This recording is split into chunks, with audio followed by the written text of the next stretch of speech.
A study just published by the United States government reports the discovery that low-dose radiation is so safe, evacuations from future nuclear disasters may be unnecessary. If another event like Fukushima occurs, the public could be allowed to live in the fallout zones, spared from the inconvenience of relocation and compensation for damages. While the monetary savings for the nuclear industry would be enormous, does this new study actually support repeal of current evacuation policies? In this video, we'll observe that this new study is contradicted by extensive, higher quality, pre-existing research that the authors entirely ignore. Moreover, we'll observe, based on prior research, how the results of this study were a predictable consequence of only exposing the mice to radiation for 35 days. In this new study, researchers at the Massachusetts Institute of Technology set out to see if exclusion zones placed around nuclear accidents are really necessary. It should be noted that MIT does not deny it has an agenda to promote nuclear energy. In fact, 2 weeks after this study was published, MIT announced being awarded a grant from the Department of Energy to promote acceptance of nuclear energy against public opposition. The MIT press release states, quote, "The nuclear enterprise has long faced difficulties in gaining the broad social acceptance needed for success. Reliance upon public education efforts continues to be the main and largely unsuccessful tactic to achieve acceptance. This project will develop a model for the social acceptability of nuclear projects." End of quote. So big brains at MIT will be dedicated to forging a sales pitch for nuclear energy, so persuasive the public will swallow it hook, line, and sinker. Is this academia? MIT's pro-nuclear activism is nothing new. For example, in 2003, an MIT report on the future of nuclear energy started out with the goal of a threefold expansion of nuclear energy capacity by 2050. The MIT report recommended government subsidies to achieve its nuclear growth ambitions. One reason many universities actively promote the nuclear industry is that they have nuclear engineering departments. In contrast, how many universities have solar or wind engineering departments? So there's an inherent pro-nuclear bias within academia.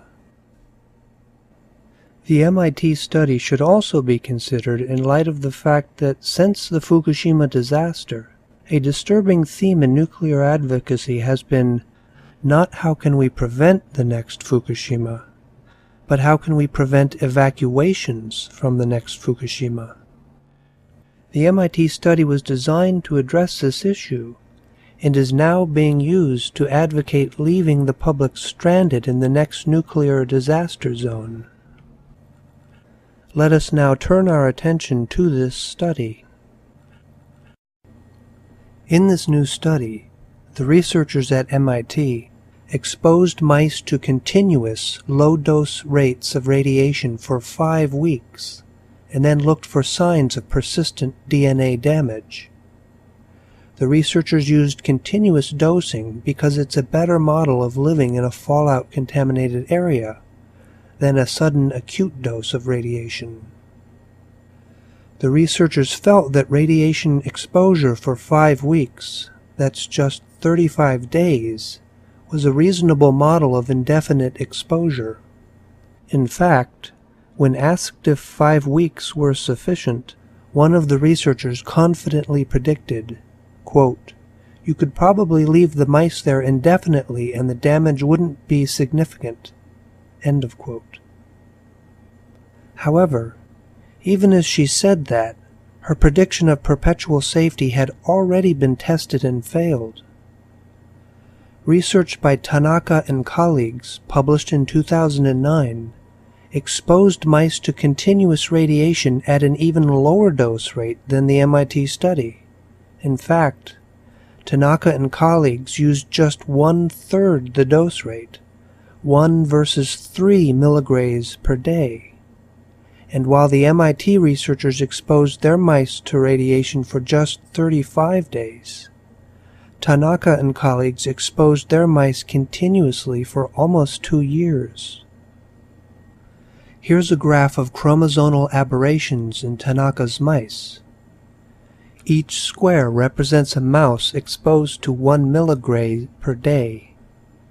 Along the right-hand y-axis are its rate of chromosome aberrations per 100 cells.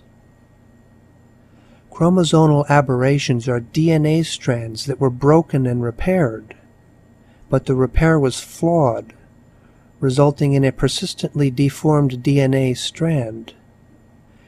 While everyone has some accumulation of chromosomal aberrations from normal living conditions, scientists consider them to be biomarkers of cancer risk. Returning our attention to the earlier study from 2009 by Tanaka and colleagues, along the bottom x-axis of the chromosomal aberration graph, we find the cumulative dose each mouse received. And because the dose rate is 1 milligray per day, the x-axis also counts days of exposure. As we can see, the trend of aberrations increases over time.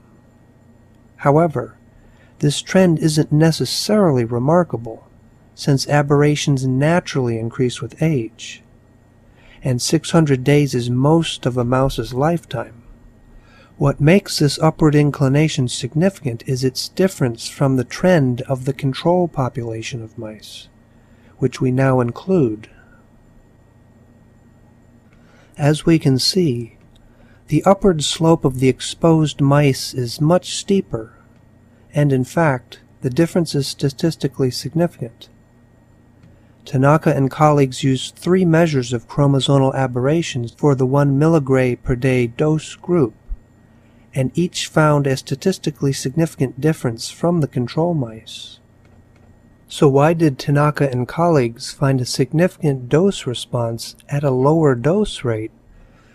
A likely answer is that the null results the MIT authors reported could have been predicted from the previously published findings of Tanaka and colleagues. Here we overlay the cumulative dose that the MIT mice received onto the full scale of Tanaka's study. Looking only at the mouse data near the MIT study range shows no perceptible difference between exposed and control mice within this narrow range. According to a scientist whom I consulted, given the increase of genetic damage Tanaka found, in order to detect a significant effect in the green highlighted region, over 500,000 cells would need to be examined. Far more than Tanaka and colleagues examined, and far more than is feasible with the small number of mice MIT used. And so the MIT study's finding of no effect was a predictable consequence of the study's extremely limited design. Moreover, the MIT authors' confident prediction that unlimited exposure to radiation 400 times higher than normal would be harmless had already failed in a study using a dose 3 times less.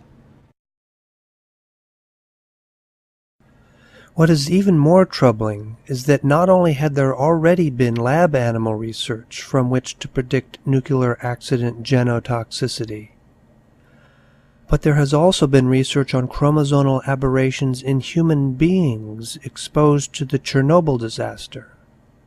What better model of humans in a nuclear disaster zone could there be than humans in a nuclear disaster zone?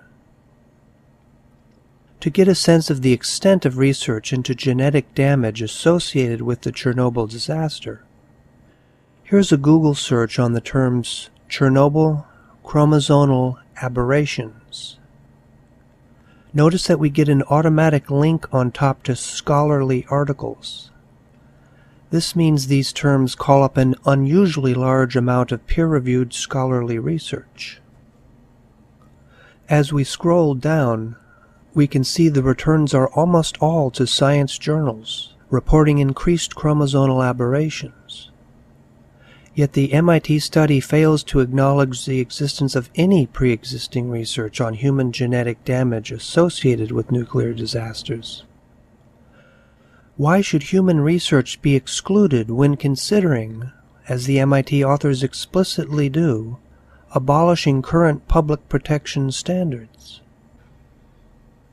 When confronted with a large body of research on a particular topic, as we are here, meta-analyses or systematic reviews are useful points of reference.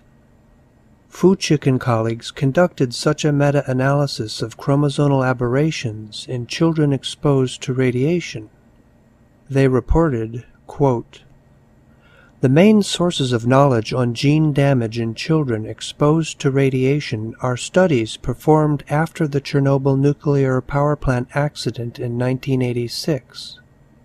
Overall, the evidence from the studies conducted following the Chernobyl accident, nuclear tests, environmental radiation pollution, and indoor accidental contamination reveals consistently increased chromosome aberration and micronuclei frequency in exposed then in referent children." End of quote. As Fuchik and colleagues state, Chernobyl research uniformly shows elevated chromosomal aberrations, and even in spite of the fact that evacuations were enforced. So it obviously follows that had those living around Chernobyl been left in the exclusion zones, as the MIT researchers propose, their genetic damage would have been far worse. This table lists the genetic damage studies Fuchik and colleagues reviewed. Highlighted are those studies involving children who lived around Chernobyl. Red table rows highlight the exposed dose groups, while green rows highlight the control groups. Now highlighted on the right-hand column are measures of the effect. The green row controls are set to number 1 to reflect the normal level of genetic damage. As we can see, all the values in the exposed groups are greater than 1, meaning the exposed children had increased chromosomal aberrations in every non-zero dose group in every Chernobyl study. Now notice the doses from the studies that we can easily compare to the MIT study. The doses in Fuchik et al. Associated with elevated genetic damage in children are almost all much lower than the MIT study dose, expressed in comparable units. So these lower doses in a real-world nuclear disaster were associated with elevated chromosomal aberrations in humans. To Fuchik's table of studies, I've added a red check mark to each dose group in each Chernobyl study with a statistically significant increase of genetic damage. Of all 19 exposed dose groups, 100%, that's all, showed elevated CAs or chromosomal aberrations. 58% had statistically significant elevations. 21% had non-significant elevations. And 4 dose groups lacked the data needed to calculate significance. Therefore, no pre-existing evidence supports the genetic safety of children in nuclear accident fallout zones. And the weight of pre-existing evidence contradicts the MIT thesis that exclusion zones are harmless. In fact, Fuchik and colleagues note that evacuated children, quote, had almost 10 times more dicentric and ring chromosomes than controls. Such increased values of these types of chromosomal aberrations could reflect genomic instability, a phenomenon of increased rate of acquisition of alterations in the mammalian genome, proposed to be a driving force in carcinogenesis." End of quote. This meta-analysis of Chernobyl-induced genetic damage in children merely scratches the surface of an extensive body of literature consistently demonstrating Chernobyl-induced genetic damage in people of all ages. Why was this evidence excluded from the MIT study, when the stated purpose of the MIT study was to consider the potential for nuclear accidents to cause genetic damage? MIT's presentation of its study as the first ever examination of the genetic risk of living in a nuclear disaster zone is pure science fiction, not fact. In closing, let's observe a real-world example of the level of radiation the MIT researchers suggest is safe for the public. The dose used in the MIT study would be measured on a Geiger counter at around 120 microsieverts per hour. Here we see a Geiger counter within sight of the destroyed Fukushima Daiichi nuclear power plant. Near the ground, the dose rises close to 120 microsieverts per hour, the same dose the MIT researchers would have us living in. Now notice the noise that sounds like static. That sound represents a blizzard of invisible radioactive particles and rays striking the thin gold-colored Geiger-Müller tube in the upper left corner. Normally that tube, about the size of a cigarette, would produce a few dozen audible clicks per minute, each click representing one radioactive particle or ray striking the tube. But near Fukushima, the radioactive emissions striking the tube are around 14,000 per minute, or about 240 impacts per second. And each of those impacts could damage DNA and lead to cancer if the damage was imperfectly repaired. While our bodies successfully repair the vast majority of DNA damage, the idea that we could be inundated with such an increase in genetic insults and suffer no ill effects defies both common sense and science.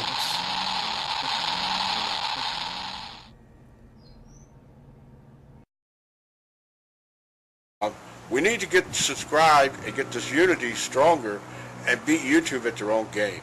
Okay, that's what this is about. Like I say, go to the remix button, hit the remix button. That way you'll have this video and keep up with this. Otherwise, YouTube's just going to control us, guys, and it's really